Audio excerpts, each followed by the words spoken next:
Your Excellency, I'm still very much interested in this bursary thing. I'm sure you also have a commitment to payment of this bursary. That is why you have released, or you have given the approval. But I feel that you have a responsibility to actually see that the committee does what you expect them to do, going ahead to pay these 2 years. Because the student community, they are agitated and they're waiting for 2 years. Now they are giving 1 year.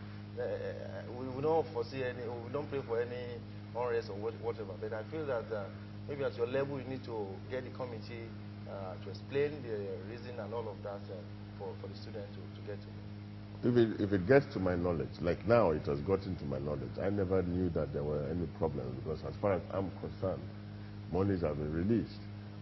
From time to time I consult with the committee, and they always tell me that things are going well. I've not gotten any contrary opinion.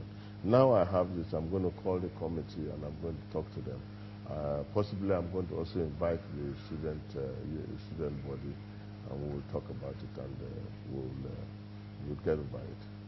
His Excellency, there is this concern about WAEC fees. The state government pays WAEC fees to students of Bayelsa State. But for quite some time now, the results of the students have been withheld by WAEC. Those are some strange things that I see in Bayelsa. We release the money. You know, once in a while I even interact with students. And sometimes it worries me, because I met with a young boy who had just written his WAEC.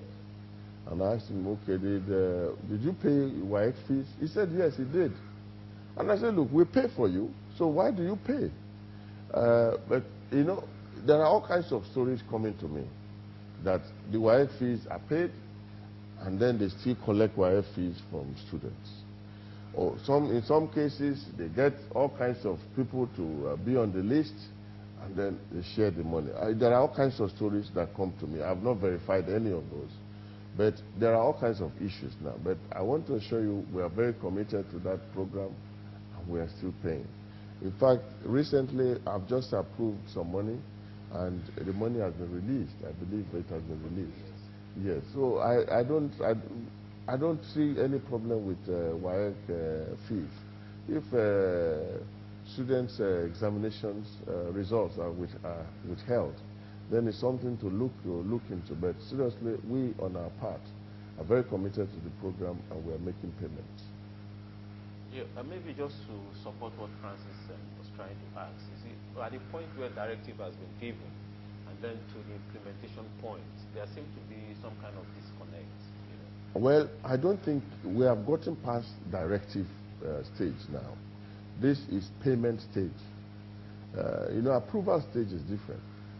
And I am telling you in these cases that we have actually paid. And I confirm, once money has been released, I confirm, because it reflects on my system. So it's not as if you can fool me when you have not paid. But once money has been paid and is now in the hands of the committee or the implementer, then I assume that you are going to do your job. I mean, I cannot micromanage everybody. I cannot go and say, okay, make sure that 1, 2, 3, 4 people are paid. I can't do that. My job is to make sure that funds are released. I approve when you meet all the criteria, and then I make sure that the monies are released to you. But from then forward, it is your responsibility. So the committees that are responsible should then do the rest of it. If they have not done it, and it comes back to my attention, then I will have to look at it. Now you brought this to my attention, I'm going to, but especially these WAEC fees, I've heard so many stories about it. And I am wondering if we shouldn't reveal. If the students are really not getting the fees, and they are still taking fees from the students, then there's a problem. I hear that sometimes they go and get external students from all over the place and fill up their list, and then we pay. So we cannot pay for every Nigerian. We are only paying for Bayelsans. But the external students also pay. They pay. Right. They pay, and then they collect from us. You know, so there are, look, you see, these are not verified things, so I don't want to go into details here. I've not verified any of these claims, but I hear all kinds of things going on there. That is the problem, and that is where we want to look into. And I've already put the machinery in motion to actually begin to get to understand the real issues here. Okay. I recall that in 2008, there was a stakeholders committee summit on education to actually find a roadmap for education development in the state. And I recall that that was where the issue of 300 schools was first announced by you and both projects on. I want to find out the recommendations of this summit and to what extent have you implemented some of these recommendations? Well, yes, we have implemented some. You see that the senatorial schools have started, of course, are ongoing, almost completed. The other issues had to do with teachers training, because we've also done a lot about that. But that summit did not come up with the recommendation that we're far-reaching enough for me.